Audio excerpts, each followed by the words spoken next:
Welcome to this 45th PerfUG, and we welcome an English speaker, so that's why I switched to English.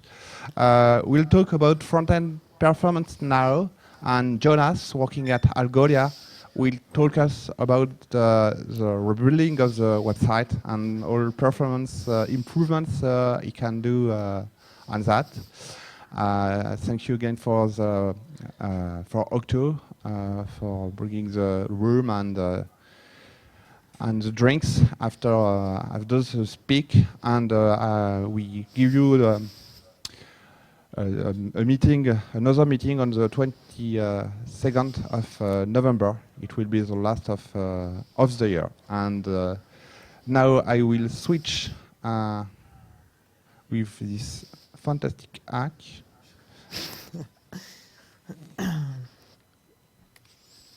I need to share my screen. Yes, we built the most hackiest presentation. Okay, it's the most hackiest presentation on PerfUG, but it works. Which is important in software development. Things have to work. All right. So we see things. We see the slides. All right.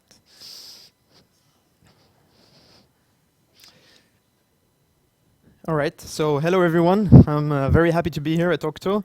So thanks again for Octo for having us and sponsoring the drinks and everything. Really happy to be here and really happy to see you here. So today I will talk a bit about front-end performance, what it means and how we can improve it, some of the cool things you can do today with the browser APIs that have just landed. So first, a bit about me. I'm originally from Slovenia. I moved to Paris for Algolia.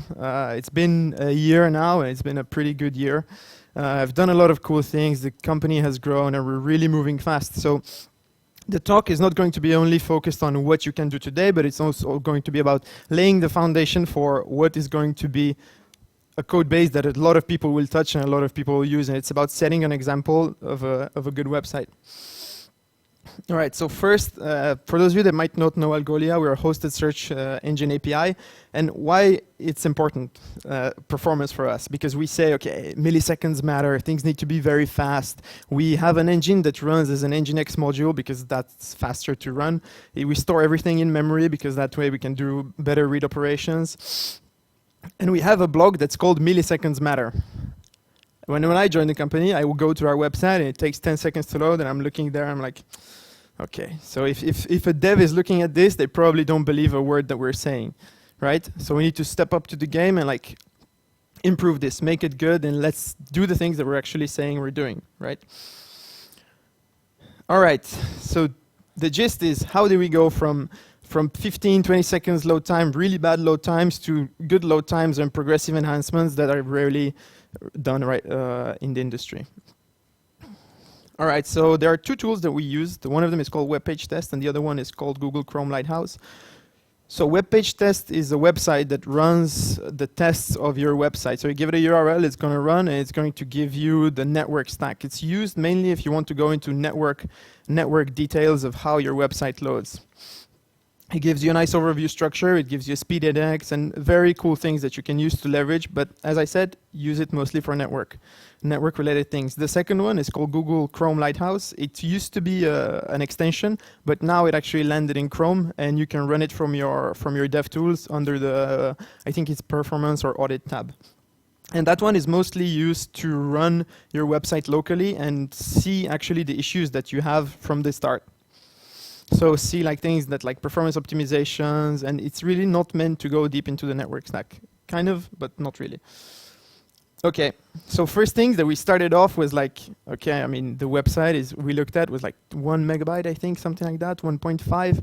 And a smart man once said, no bit is faster than the one that's not sent. So that's where we started. That was like the ground that we had to lay, the foundation. Was like, remove the dead code and let's work from there. So the first thing, obviously, was reducing page weight. What I mean by that is we started off shaving the unnecessary CSS, all the legacy things that were disrespected before. And we started to remove libraries like jQuery, Bootstrap, things that we really didn't need. Most of the stuff, like removing Bootstrap and jQuery, was like, instead of saying $.selector, was just like saying document query selector. Most of the stuff was like that. And that it took about a week to rewrite the whole code base, and it was the most, I would say, the most unintuitive thing of what we've had to do to get this working, because it's mostly doing the same thing over and over again over the entire code base. It's really not fun, but the results are good. And the first result that we've had was our main JavaScript bundle reduced the size from 140 kilobytes to 30 kilobytes. So that was pretty good, and we had like a good foundation for what we were building, and in all, like in total, it reduced the size of bundles by 30-40%, something like that. So that was a pretty good gain. And the other side effect this has is it improves parse time of our scripts, because if you load heavy scripts, if you load like big JavaScript chunks, the browser has to parse those and evaluate the script, which takes a lot of time. So it might not be important on desktop computers, right? Because we all have like super good CPUs, and everyone in my office has a Mac, which is like super powerful, and we have a super good connection. But it's not the real world case. The real world case is people don't have those good connections, which is why also probably nobody noticed the issue with the website loading time, because most of the people were in an office with super good Wi-Fi. So there is no way to notice that issue. So after we did that, we kind of cleaned up the CSS and JavaScript. We did a good job. It was time to look at progressive enhancements. So one of them was WebP. So those of you that don't know WebP is a new type of image format. It's actually been developed by Google, Google actually bought a company called ON2 who developed the VP8 codec that actually is used by WebP. And WebP is essentially a frame of WebM. Do you know WebM formats? That's one frame of WebP. And you will find these different studies on internet saying, yeah, WebP is great. It can do like 80% reductions. You can go really low. It really depends on the image that you have. If an image is a JPEG and you do a wrong compression, if you do a lossy instead of lossless, you can have really different results, and it might even result in an increased size of the image. What we've seen is that on average, it saved about 20 to 30% on JPEGs and some PNGs, which is pretty good, especially if you go on a page where I think it's our about page where there are like 140 people and you can search through all those people. 140 times about 15, 20 kilobytes. It gets a lot. Okay, so I'm going to give you like a small overview of why does WebP actually create smaller images. So what WebP does is it does kind of predictive encoding. So it takes an image, it splits it into 4x4 blocks or 16x16 blocks, and it then takes so it's better if I show you. It will do this, it will take this frame, and it will look at the left neighbors and the top neighbors, and it will apply different prediction models. When it gets the one that is the closest, it will only encode the difference to the whole image. So it will not be encoding pixel by pixel, but it will just take the diffs that it will then use to generate. WebP also has a pixel cache. It's basically a cache that it says, okay, I've seen this pixel before, I'm going to cache it. And it's going to use that. WebP does all these smart things where it takes an image and it splits it up into 4 different chunks, saying this is the most complex chunk to transform, and it does for the 4, and then it optimizes further. So if you're going to run a library like CWebP or one of the libraries used to convert, this is what you're going to get from the output after you convert the file. You're going to see that there are like intra-4 and intra-16 blocks, which are the blocks that the WebP has created, and it's going to also create like residual bytes. These are bytes that it's not going to use in the end. All right, and best thing, it supports GIFs. So you can do anything you can do with GIFs. You can do with WebP, and it's going to be a smaller result, right? There is also something called animated PNG. I think that it's about to land. I haven't really put much attention to it, but it's going to be super fun to see like how the state of the different assets and different encodings and everything, how the ecosystem evolves. All right, so we've went through the study case. Now it's time to actually see how we can enable WebP. So there are 2 versions right now. It's either you do the detection on the front end, which it's not really nice because checking the user agent is always a kind of a pain. And the second one is you do it on the server side. So The browser is actually going to advertise the image/WebP in the accept header, and you have to, or it's going to advertise image/star, which is also good. Means we can also we can serve WebP images. What we need to do then on the server is check, okay, if the header exists, we just swap out the extension and we do this is an Nginx block which says, okay, try the WebP or try the different URI if it's not there for. That's the gist of implementation. If it's a bit there is a bit boilerplate, but it's all abstracted. You have modules who are actually built, so it's, if you want to do it, it's copy paste. Or if you're using a CDN, it's this button here.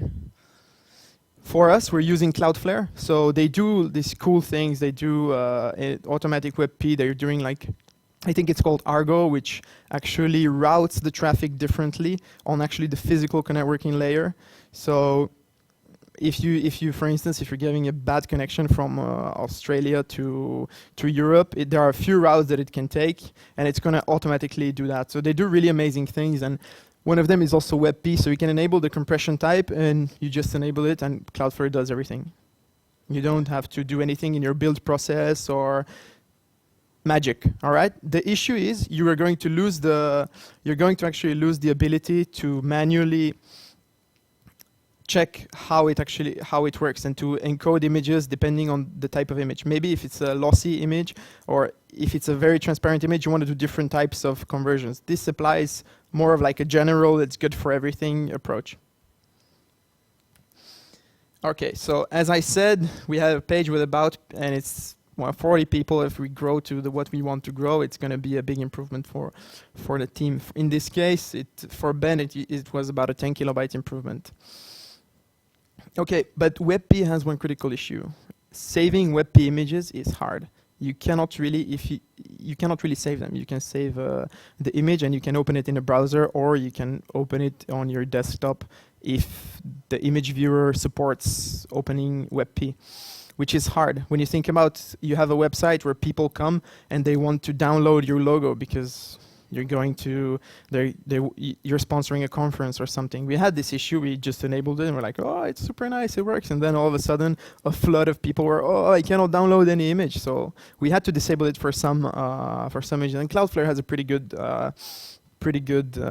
interface to do that. So you define page rules and you can exclude images you don't want. Okay, but ideally, you don't want to use images. Try to switch for SVGs. They're nicer. They're going to be crisp on all resolutions. And encoding images is basically way better because they are already kind of encoded. It's a vector being encoded in numbers, basically. So it's good. Even if you want to gzip, it's made for exactly that. There is one issue with SVGs. I hear a lot of the time like, oh, we're using icons and we're inlining SVGs into our website because, I don't know, because it's good and because we don't have to load all of them. What happens is, if you inline an SVG into the website, you're increasing the whole document size. And it can easily result in people loading images, loading a document which is 150, 200 kilobytes, even gzip, just because they have 5 inlined SVGs, which are huge. So try not to do it. Use SVG stores. Load the SVG asynchronously. The moment you're going to inject the SVGs, you will have you will trigger a browser re-render and you will get the updated images. All right. So after we've done this, we saw that like we shaved about 600 kilobytes per page. We shaved about 50 requests, and we improved the load time, which was good. But we actually wanted to we wanted to go deeper into that. And we improved the runtime performance because we dropped most of the libraries, which were DOM abstraction libraries, I would say, which take the abstraction of the DOM, but then in the end you're going to be doing code that's going to have side effects that you don't really want. Okay. So after this, we had to look at how the website actually loads because it was no longer of cutting the assets and the size was good.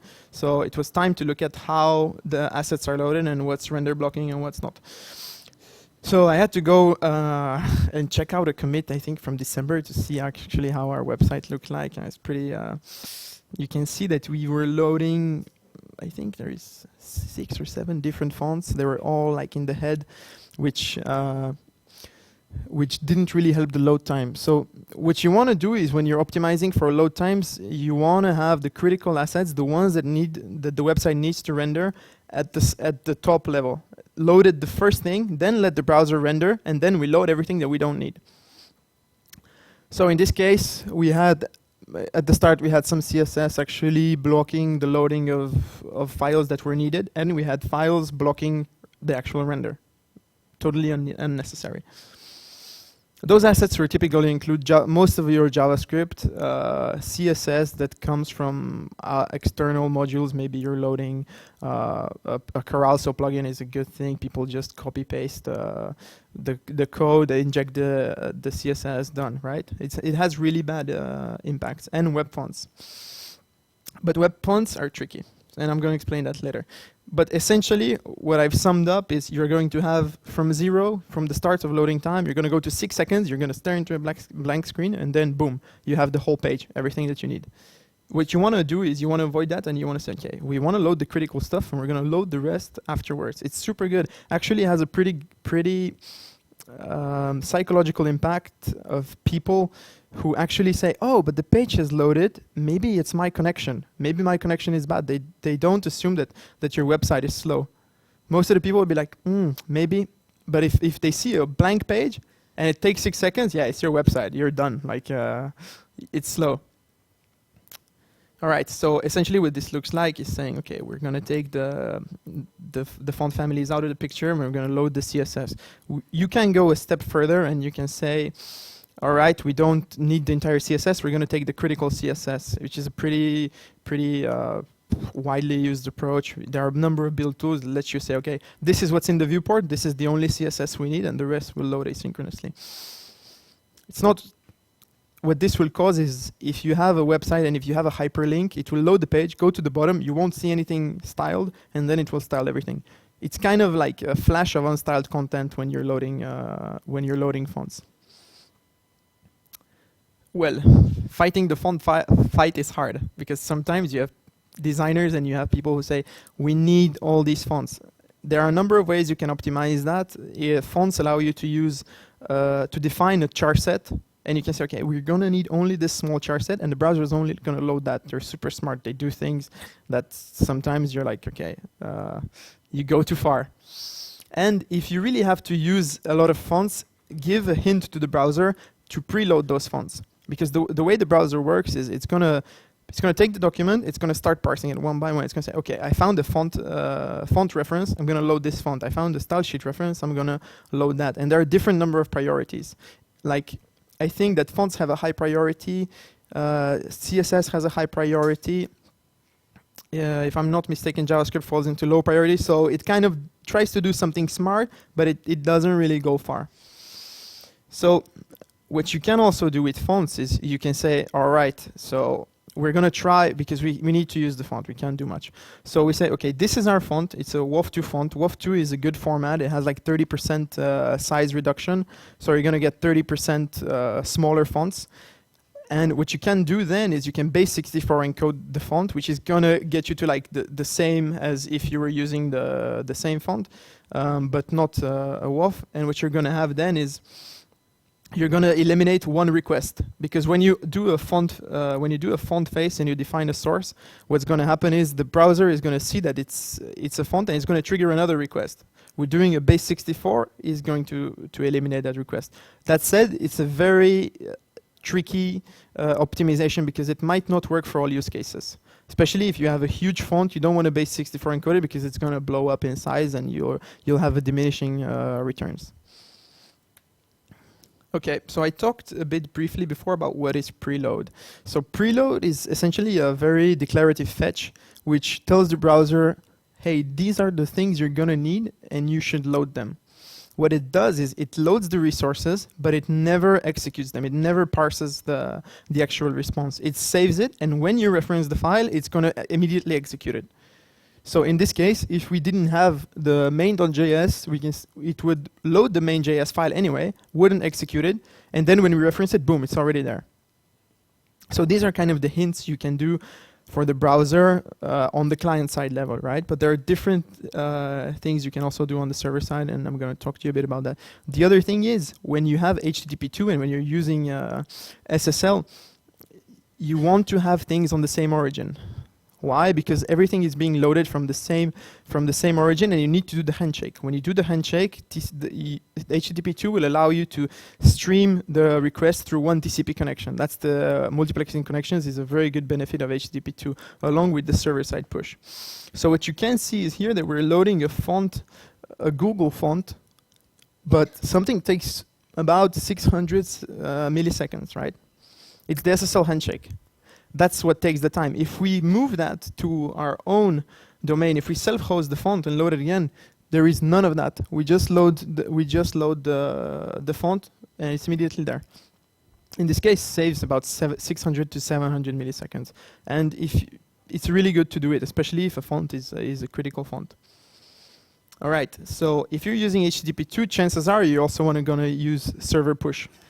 Server push is something that tells the client, which is fetching an index.html file. It says, hey, you want the index, but this is also what you're going to need, and it starts sending that data right away.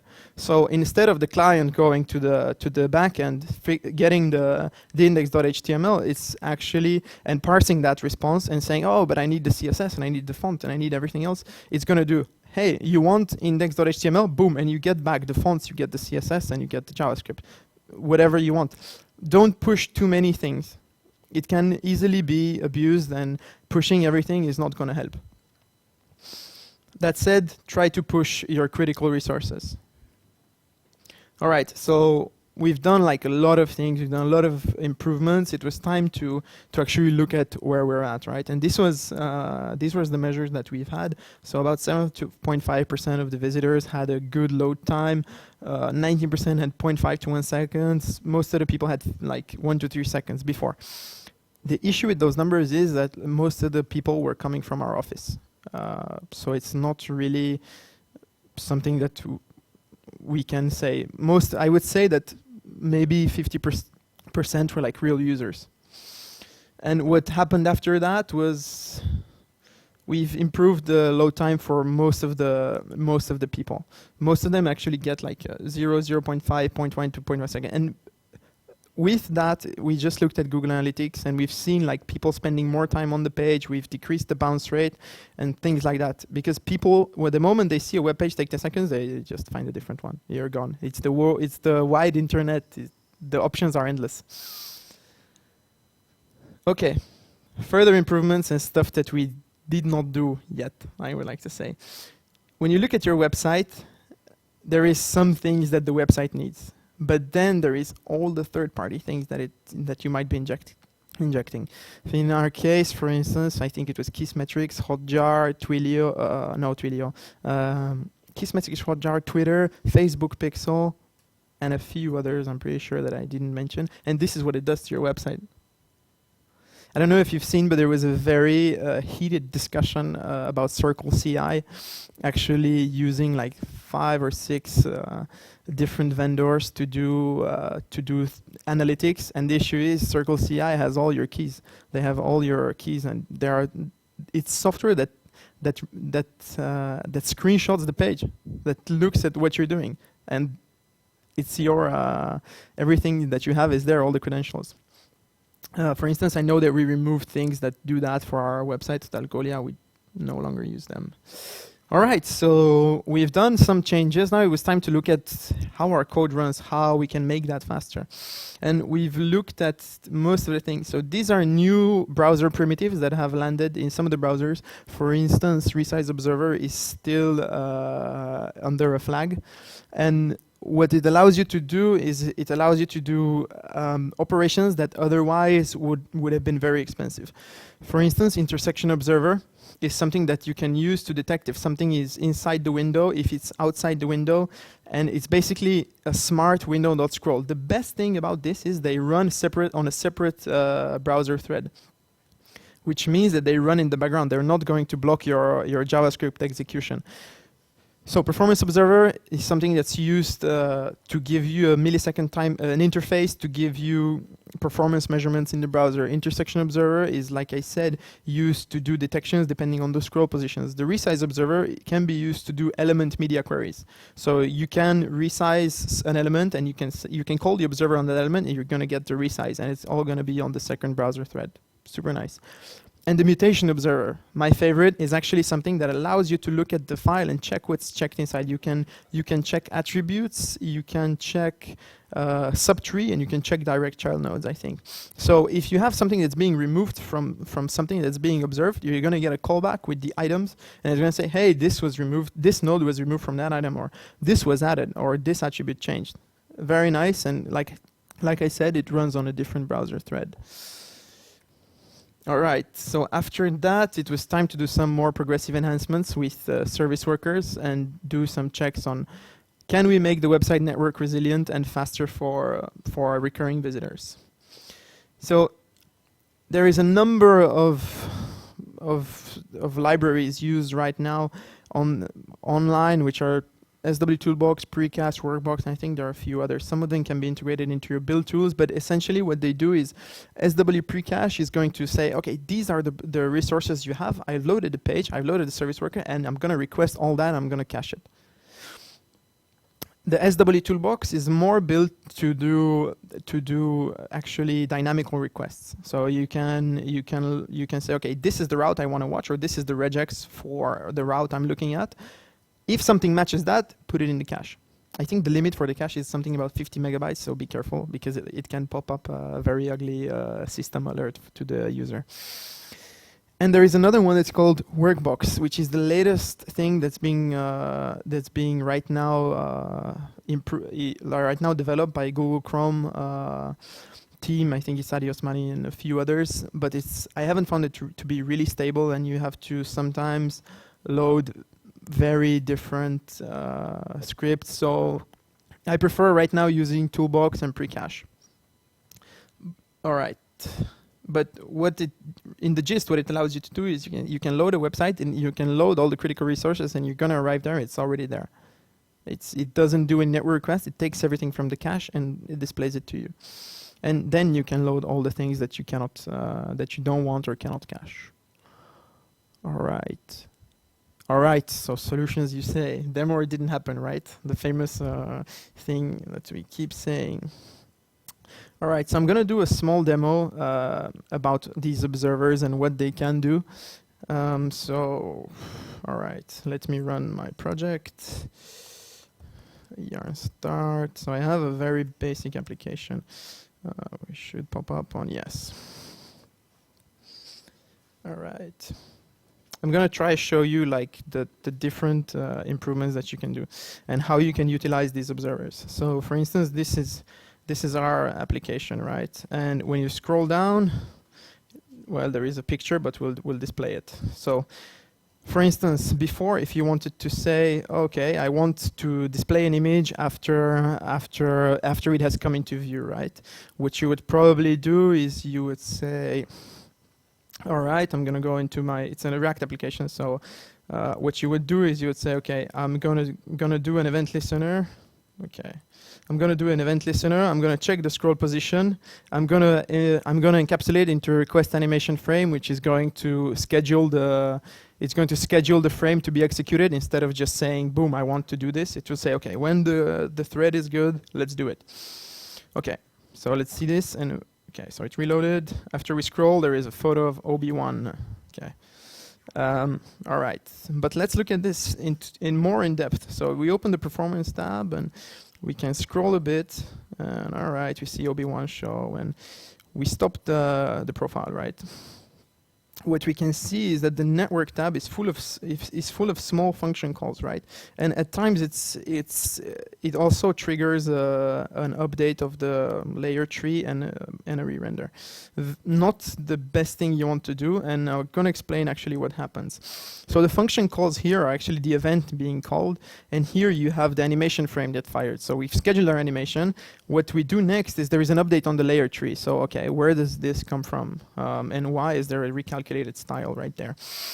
The issue with this is that calling a getBoundingClient rectangle will actually call that. It will do a browser operation that you don't want to do.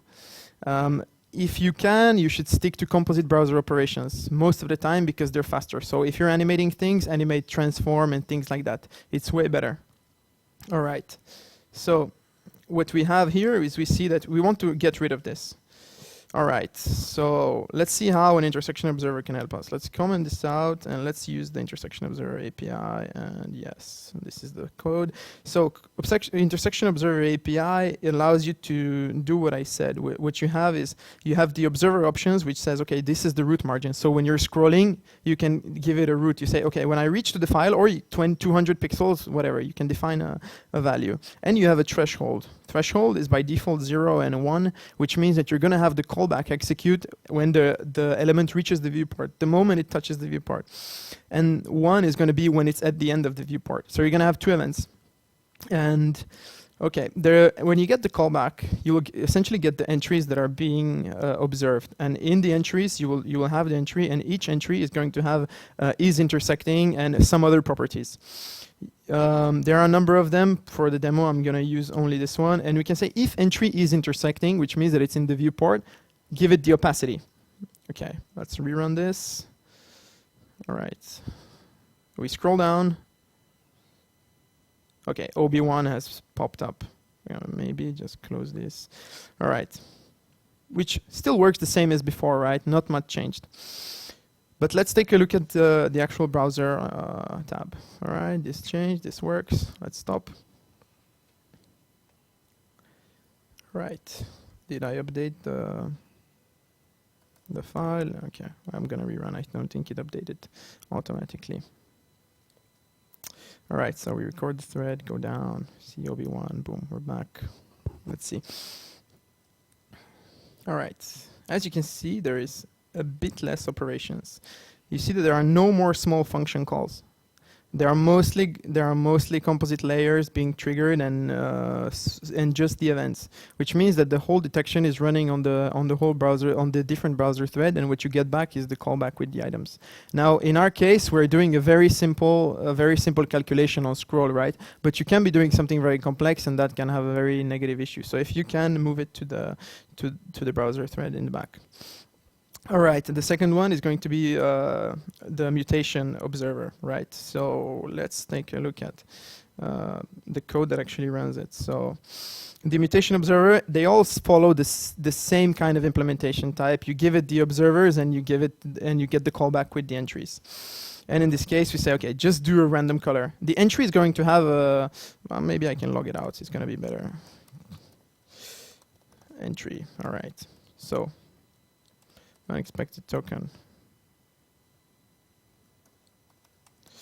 All right. I think it's my TypeScript. Implementation. Okay, so it's loaded, and when we call the add item, wait, all right. All right, it's broken. Perfect. That's how we do live demos, right? Something has to break every time. Let me see if I'm calling the function. All right.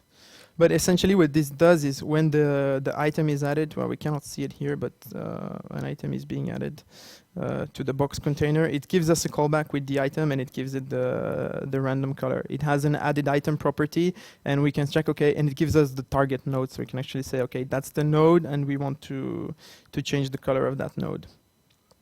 Okay, the third one is going to be the resize observer. I'm gonna just remove this just in case because it's broken. Okay, the resize observer is there to actually run resize events, so you can do per element media queries. So as you can see here, we can resize, and it's going to change the border radius.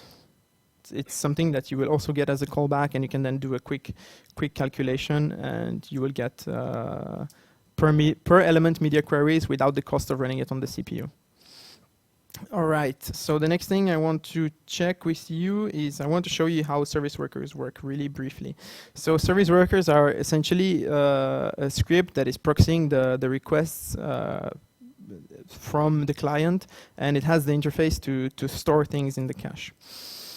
what we can do is we can say, okay, so it's a toolbox, we're using SW toolbox.router.get any CSS file and use the network strategy, which is called toolbox.fastest.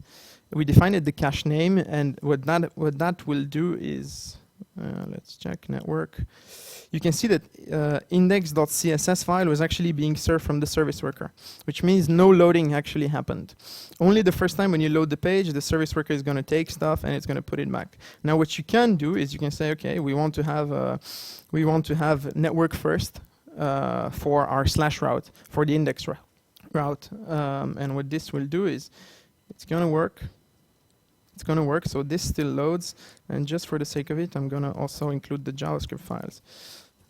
So let's reload the page. Let's see. Okay, so we see bundle, local, and things were cached, things were served from the service worker. If we go offline and we reload the page, still there. That's because right now things are served from the cache, and service workers have a really good interface. They let you do push notifications. You know what you can do on iOS, sending notifications to people, web notifications. They can do all of that, and they will actually allow you to do background sync events, which means that if I'm on a page and I'm filling out a form, I send the form, but in the meantime I've lost my connection. They will track the actual request, save it, and what you're gonna have to do is it's a bit hacky because you're gonna have to use IndexedDB to store the request, and once the background sync happens in the service worker, you can replay that request. It's a pretty powerful tool, and it's really something that's being used. For instance, Cloudflare just launched edge caching, and they use the same API as the service worker. They let you configure the edge cache of Cloudflare using service worker. So they essentially give you the same interface with the same API. And what you can do is you can cache whatever you want. And so they say that there are two things that are hard in software development: naming and cache invalidation, right? So be sure to properly invalidate cache, because it can happen that if you don't do it properly, you're going to exceed the 50 megabyte quotas, and you're going to cross. Your users are going to get this big pop-up saying, "Hey, this website is using a lot of resources," and you cannot. It looks bad. So if you want to have a look at how it actually looks, you can open the cache storage. You go to service workers and you can see that, okay, this one has an error. It's running. The next thing you can say is, okay, there is a cache storage. It's called this one is called my cache, and it has a CSS file inside. The second one is toolbox cache, and it has the bundle and the local host inside. Okay. Anything else that I did not cover? No. I think that's good. I'm really happy you've listened to the presentation, and I'll be open for questions right now. So thank you. Right.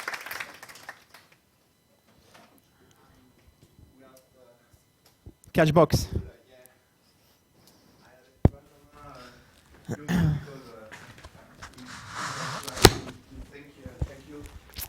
Okay, so yeah, we discover this catchbox at Algolia meetup.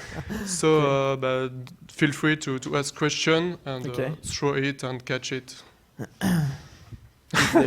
Okay, good challenge. Whoa, nice. Hi. My question was about service workers and making push use service. How do you manage to exploit the service workers in order to implement push notifications to the client? Okay, so what you need to do is you need to when you have a service worker, you can give the request to person to get push notifications. They will then they will need to accept. You know, sometimes you go to a website and they ask you, do you want to enable push notifications on that website? Okay. So you will have to do that. What you will get as a callback from that is going to be like an ID that you store. And the easiest, I've done it once, is to store that in Firebase, and they provide you an interface to say, okay, now I want to push this notification to users. What you then do in the service worker, you say, okay, on this event, we're going to send a message, because the client and the service worker connect via the post message API. The client can subscribe to receive those events, and it can say, okay, this event happened, this is the data that I need to show, and then you can use your front-end JavaScript to display the type of message you want. Okay, so you can exploit it only in order to display messages. Can you also exploit it in order to push some information to the client? Yes. What kind of information are you referring to? For example, when you have a single page application, Yes. it may happen that you will need at some time to have a two-way communication with the client. So in order to do that, you have either WebSocket, you have long polling, no polling, and I was wondering if I could exploit that also service workers. You could, but it's not actually meant for. It's not meant for that. Okay. I would say use polling or WebSockets for that. Okay. Okay. It's mostly made for when you have Chrome open and you're on a different page. You can do that, and you receive a push notification. It's going to show you the notification on the side. It's going to look the same as a native as a push notification. Okay, so it's more. So it is intended to be used more like the Hangout, pushing to your notifications. Yes. Okay. Okay. Thanks. You're welcome. Okay. Anyone else? More questions? No hard questions. I'll just put another one. Go ahead. About mutation observer. Yes. Did you have the opportunity to play around with it a little bit more in order to identify different DOM node creations, stuff like that? So we haven't really done it yet because it's quite unstable yet, and it's supported in Chrome only. But I imagine a use case where you have something that can be unpredictable, something that can be happening in the DOM that you want to observe. For instance, one of the use cases could be at Algolia, when we render the hits of the search results, we maybe want to track performance. So we may want to check if something has been removed and then trigger a timeout and say, okay, this is going to take so long. Then when the nodes are actually back in, we can trigger another timeout. Because if you do it outside of the mutation observer, you're never going to have very accurate values. Does that make sense? Yes. Okay.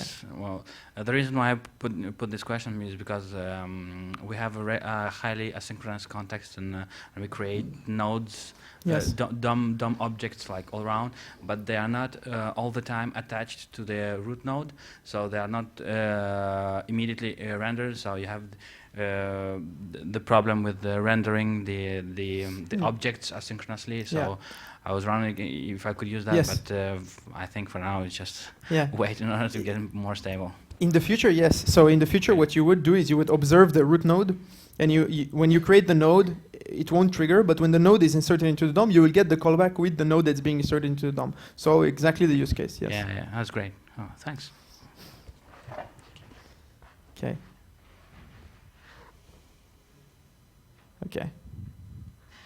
All right. Question, yes. Wait, just the catch box. So we have the...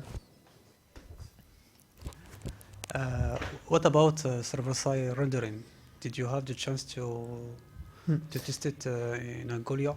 So for us, right now what we do is we have a static website, so we didn't need server-side rendering, but I would say if you have an application, server-side rendering is super nice if you want to have a fast load time. It's actually very much needed because you can skip the loading of JavaScript. So I've done it for different projects, and it's really nice. Does that help? The question, we haven't really had the time to use it. My question was about if you have some statistics, benchmarks, or... I don't have, no. I would just say it's beneficial to do it because you skip the entire loading of JavaScript. So pretty sure it's good. Question in the back? Yes. You said you removed the jQuery Bootstrap in order to reduce, and it was the most efficient way to reduce your page load. Yes. I wanted to ask you, did you recoded some of their functionality, some of their features? Like for example, for Bootstrap, did you encoded your own CSS class? Did you restarted their work, or? We did create some of it, but a very small fraction. For instance, we took a carousel I rebuilt it with the functionality that it can be extended to whatever. It's something that we wanted. So when we did this, it was very tricky because we didn't want to re-implement everything that you wanted to do. If you want to, I would say, take the modules out if you don't need the code. But don't take them out and hinder your performance as a developer, right? If you have to re-implement all the stuff, it's probably not worth it to take it out of the code. What are the libraries that you keep using? You've seen a demo with React. What are typically the libraries that you think are worthwhile for their size? So we always try to go for the smaller libraries. For instance, for React, we use PerfUG, which is the smaller version of React. So that's what we use, and that's basically the base. I think there are some other smaller libraries, but it's actually an issue that we're tackling right now. Our instant search client is quite big, so we're doing a rewrite to make it smaller because there are a lot of people actually saying your JavaScript is very big, and then they end up implementing some of their own things and custom rendering. Okay. And for React, typically, or for other rendering that you would do in the browser, would you advise like having one large JSON that contain all the state of your UI, or to have more fine-grained? Like, do you think it's better to have a big bundle that contain all the state of your UI, or to have more fine-grained? That's a tricky question. If your bundle is 5 megabytes, probably no, but it's really a question of size. Also, if you can do what we do right now for our dashboard, we have async loading of components. So when you navigate to a new route, we have chunks that are split. So we load that chunk and we only load that JavaScript. I would say it's a question of size. Depends on the application. I would probably go for some splitting of the JavaScript. Okay, depending on the size. Yes. Okay. In the Dojo framework, you have a synchronous model download mechanism, which gives you the opportunity to load the widgets or the widget files whenever you need them, and not just load everything at a single in one single shot. Did you try to play around with these kinds of frameworks, stuff like that? For us, this was not really needed because it's a static website. If we had to do like a React application, React right now introduced asynchronous rendering, so you can actually do a request and asynchronously render components based on the promises that execute. I didn't have to answer your question. No, we didn't explore that.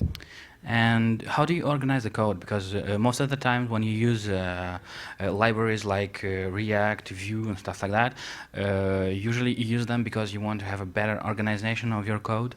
Do you, in plain JavaScript, do you use some inheritance and stuff like that, or no? Just no. one single file JavaScript and then Webpack? We don't. So what we do is for React, we try to abstract things into small components so that we can just plug them everywhere. We try to make a component that is independent of the context. It takes the props and it renders itself. So okay, so you don't use any mechanisms of inheritance and stuff like that? No. Okay, thanks.